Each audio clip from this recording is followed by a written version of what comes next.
Our next guest has been at the forefront in Congress working with the Trump administration to weed out waste, abuse, and this massive amount of fraud. House Majority Whip Tom Emmer. Great to see you.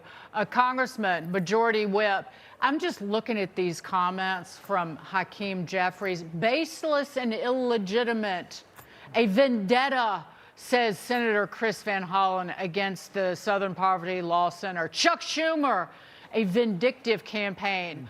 We know one thing, if President Trump wasn't the president, we would never know about the depths of this fraud, this malfeasance, this theft.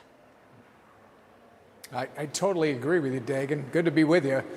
We are very fortunate to have a president who's decided to take on the waste, fraud, and abuse. And it started with just everyday, regular waste, fraud, and abuse here in the federal government. But it has been carried over into Minnesota and California and beyond now, as you're seeing. And there are billions and billions of dollars of fraud. You opened up this segment talking about daycare fraud, talking about, you didn't mention marriage fraud, Medicare fraud. Now we have a donor fraud through Act Blue. And I'll tell you what, I think the one thing that you and I can agree on is the Democrat Party of today is now the party of fraud. And by the way, every Republican out there should feel totally vindicated when it comes to the Southern Poverty Law Center, because we have been saying for years that they have been on the left fomenting violence and hatred, and now it's coming to light that that's exactly what they've been doing. Okay, so we used a metaphor to describe this, and I agree that the administration has been awesome in identifying this, going after it. We use the metaphor of weeding out, which is good, because if you want to get rid of a weed, you got to get it out by the roots so it doesn't come back. Here's my concern. There's going to be a lot of good work done here. You're going to close some hospices. You're going to close some Leering centers, right? You're going to go after Act Blue. But then you're going to get another administration come in, Whip, and they're just going to start watering the weeds again. What are you doing to make sure that can't happen in the future? Well, I think the transparency, the exposure that you're seeing. By the way, let's back up. We did a lot of it last summer with the big, beautiful tax cut bill, as the president now calls it, when we put in reforms to the SNAP program, when we put in reforms to the Medicaid program, trying to tighten up and eliminate fraud. In fact, the reforms on the SNAP program were so large, they were talking about $200 billion in savings.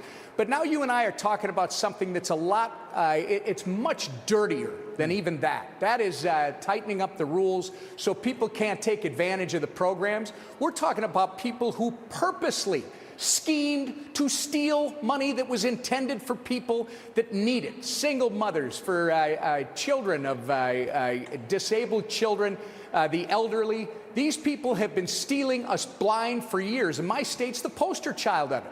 And what do we get? They laugh about it on the other side. You got Tim Walz, you know, going on Jimmy Kimmel last night, and these two are having a bromance.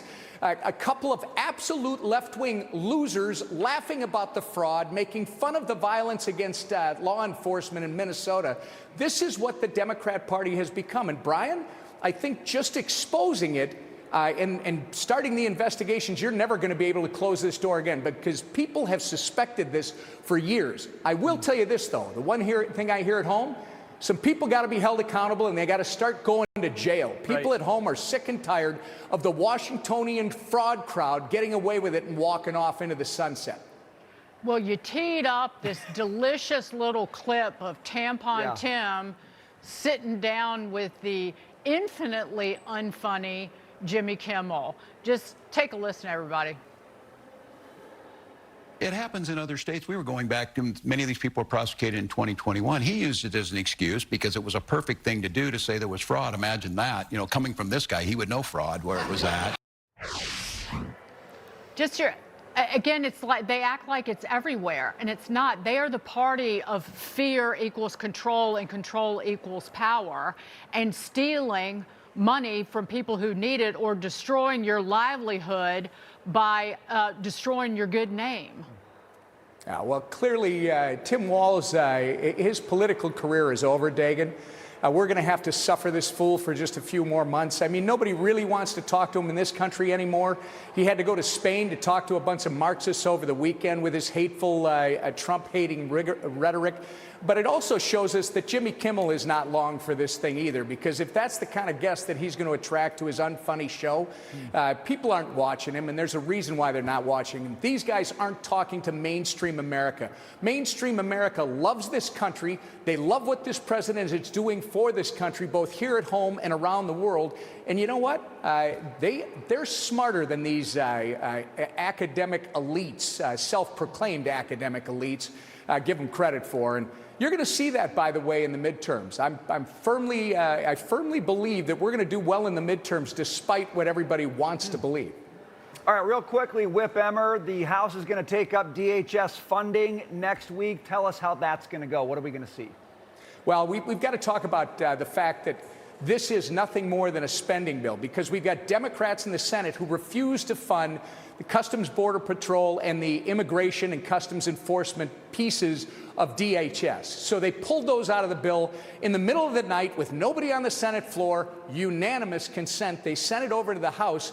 We rejected it to start with. We now find out we have an existential problem when it comes to funding.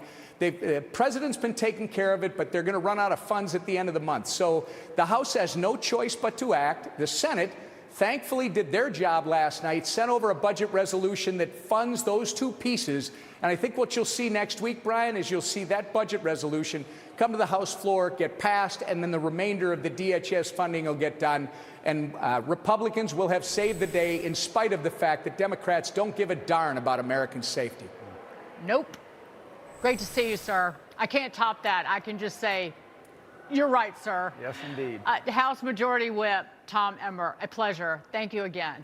Thanks, guys. Darn's a fighting word in Minnesota, by Yeah, the I know. way, just so you know.